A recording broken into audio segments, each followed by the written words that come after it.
Namibian taps are almost running dry and Windhoek is the most affected. Officials from the Ministry of Agriculture, Water and Forestry, NAMWater and the city of Windhoek met the top government leaders at State House, and from what they presented, the situation is very serious. With a population of 385,000, Windhoek has three sources of water: Omatako Dam with only 2% of water content, Swakopmund Dam 10%, while the Vonbach Dam has 20%. The situation in other parts of the country does not look good either. Government has now identified water sources from karst aquifer at Bergaukes near Grootfontein and is also looking at possibilities of pumping water from there to the nation's capital. So what we need to do is to put up bigger pumps at Combat and also put them deeper, because the pumps we have there are smaller and they are not deep enough.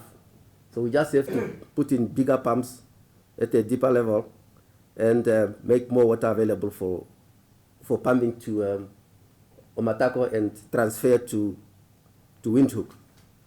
Now, there will also be some few works required in terms of the rehabilitation of the canal, because if we have to pump more water in that canal, the National Eastern Water Carrier, we also have to make sure that we fix some of the slabs that might be broken, so that it can be full up to the brim, so that it can bring more water than to Omatako.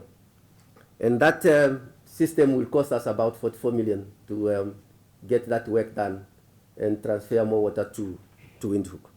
Getting water from the sea is also another option being investigated.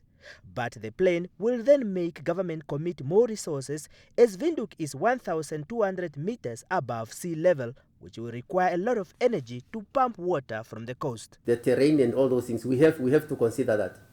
That even if it's 100 and 1,200, it's not a plain, level going up. You have to go up and sometimes go down, and all those things we have to really design high engineering systems to be put in place to address that.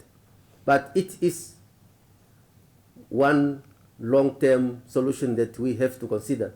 Other options are to develop boreholes at certain areas where underground water has been identified. The president appreciates sharing of this valuable information, but described the figure as frightening.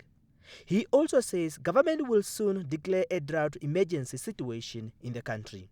We must share the information in a more scholarly and sophisticated way, so that we can answer our questions, problems, and therefore solve the problem.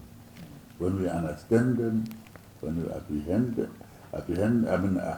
comprehend them, and then can look for money.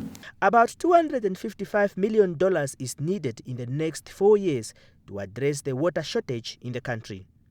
Donathan Shidudu, NBC News, State House.